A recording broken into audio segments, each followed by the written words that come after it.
Hey guys, this is OddOneGaming. This is going to be another Dragonheir SilentGods video.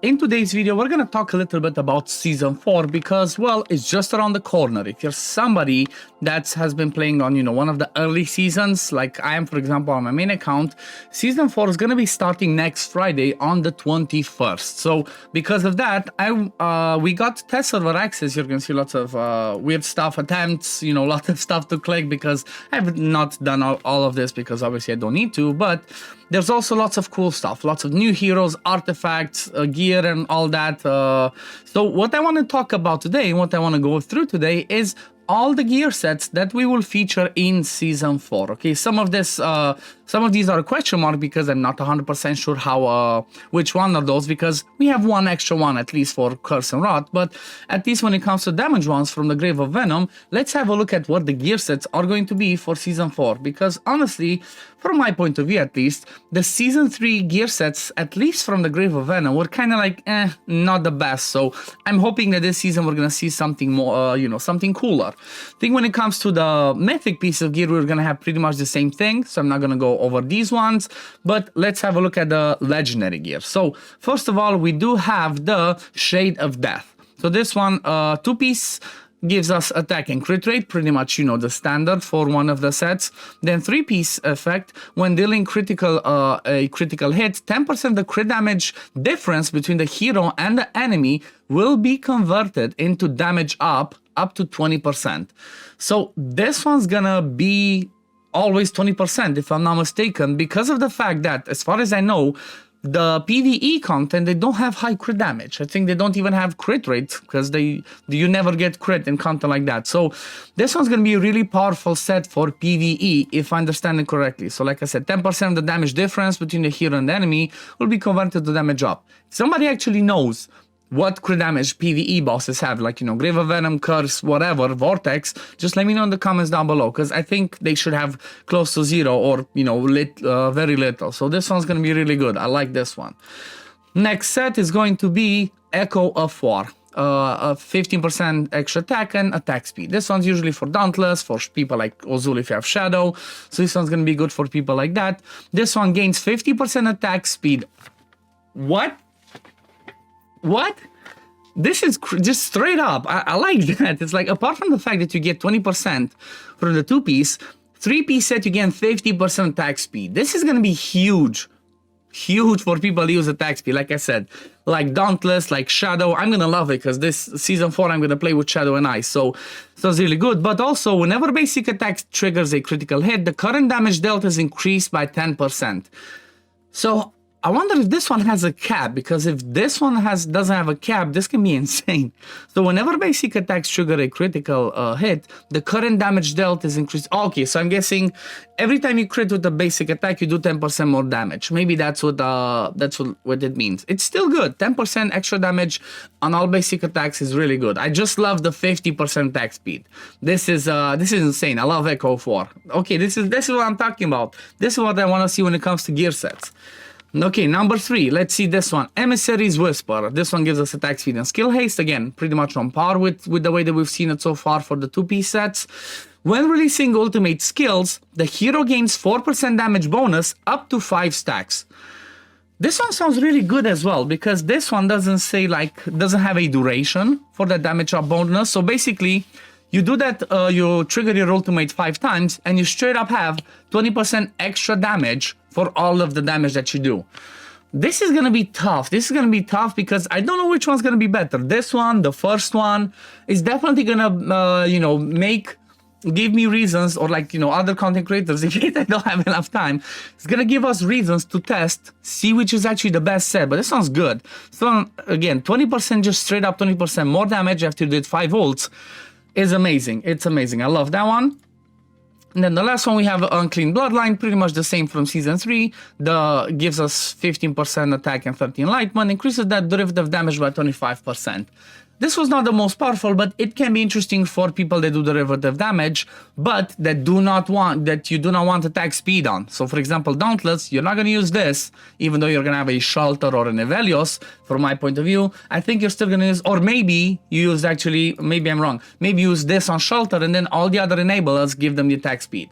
So I love the Venom one. So far, so good. Now let's move over to the Grave of Curse. Let's see what do we have here, because last season we had two really good ones. Thunderous Tenacity and Ancestral Protection. So this time, we still have Ancestral Protection, 15% defense, 15% HP on 2-piece, then 3-piece set. Obviously, the wearer takes 15% of the damage that all other allies should take, but he takes 15% less damage. So, straightforward. I think we had this all season so far. So, Ancestral Protection, it's always a good one. Now, the next one that we have is Hope of Oasis. So it gives us 20 skill haste, I like that, and 50% HP. When the wearer's HP is higher than 60%, the damage taken will be reduced by 25%. So this one's pretty much like Thunderous Tenacity from Season 3, where it just pretty much said, if you get hit by a non-critical hit, you take 25% less damage. So this one's gonna be annoying in Arena, because you're gonna get all your tanky people with this one and they're never gonna die, okay? Because, you know, it just doesn't care if you crit or not. You're just straight up gonna take 25% less damage. This is interesting. I'm definitely gonna like to play around with this one. Then number 3, Silas Whisper. I love this one. I'm glad that it's back. Gives us 20 skill haste, 15% HP. When the wearer successfully inflicts a debuff, all allies gain an additional 15% attack for 10 seconds. This one I wish it was a Rot one, that because the gear sets from Grave of Rot also give us accuracy, but I guess it can still be good, especially if somebody has lots of debuffs on their ultimate battle skill, maybe even passive. Oh my god, I just realized Aladia is going to be amazing with this, because she lands debuffs on her passive. Every time somebody gets hit, she has a 30% chance to land a decreased attack if they are under a shield. So I think this is going to be the set that this season I'm going to build Aladia, and maybe you guys should do the same if you're going to use Aladia. That was, you know, the free legendary from Season 3. Cyril's Whisper, I'm looking forward to this. They also showed us in game that we also had Thunderous Tenacity, but I guess it's only going to be 3 gear sets. So I'm happy that we also have 3 gear sets this season on the Grave of Curse, because normally we only have 2. So more gear sets to play around with.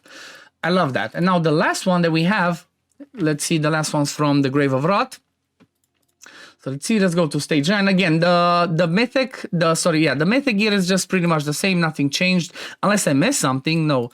Same thing, same thing, same thing. Yeah, so I didn't miss anything, at least from here or Venom.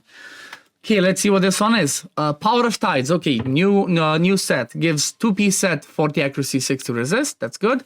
When the wearer deals damage, there's a 75% chance to inflict silence for 6 seconds. This will only take effect once every 8 seconds. Okay, this is good. This can be interesting. 75% chance is a pretty high chance. I feel like this is going to be really good. Again, for most people, the AoE hits, like, you know, your Vorash, your Zarloth, your Whisk, your Carp. So whoever do AoE hits or full board hits, this is going to be powerful, because what does silence mean? It means people that are under silence cannot use their battle skill or their ultimate. They're only going to do basic attacks. So first thing that I'm thinking, Arena. This is going to be good for Arena, because most PvE content you're not going to need this. Or Fey Meander and Pillar of Trials. Okay, this is going to be really good. But then I see we have the Holy Hunter set back. So that's going to be a question. Do we want Holy Hunter set that basically gives us a 20% chance to inflict a stun for 3 seconds? Or do you use the other one, the Silences, that's a 75% chance? I have a feeling like this set, the Power of Tides, is going to be better than the Holy Hunter set. Or you might have both. Why not? Might have both. But again, this one, accuracy and resist, and 20% chance to give stun. We already know Holy Hunter because we had it in Season 1 and Season 2, if I'm not mistaken.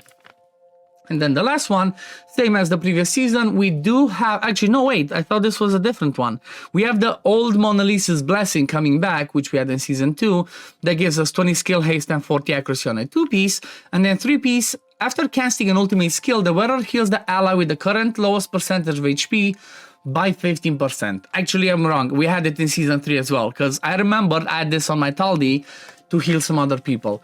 This one's really powerful, and the reason why I like this one so much is because if you're building a team that doesn't have any healer or has maybe only one healer and that one's not quite enough, this can be really powerful on some people that are more supports in your team that maybe do their ultimates a lot, like somebody, like I said, shadow people as Entaldi, as Spalta, build like, I mean, maybe not as Spalta because I would build a Spalta with damage, but then Entaldi, I would build him with lots of HP, he would be my Witch's Remains, and then he's gonna bring an extra healer that's gonna be huge. I'm looking forward to Season 4. I'm not gonna lie. Seeing these gear sets, I'm definitely looking forward to Season 4. And especially for Vortex and building up teams for that, because the gear sets seem really interesting. But yeah, I guess this is gonna be it for today, guys. I hope you guys are as excited as I am about these gear sets for Season 4, because it's gonna be really fun, and I'm looking forward to test that on my main account. But anyway, thank you all for watching, guys. If you did enjoy my content, as always, don't forget to like this video, subscribe to the channel to see when I upload next, and I'm gonna see you on the next one. Peace, love, take care, everyone. Bye, guys.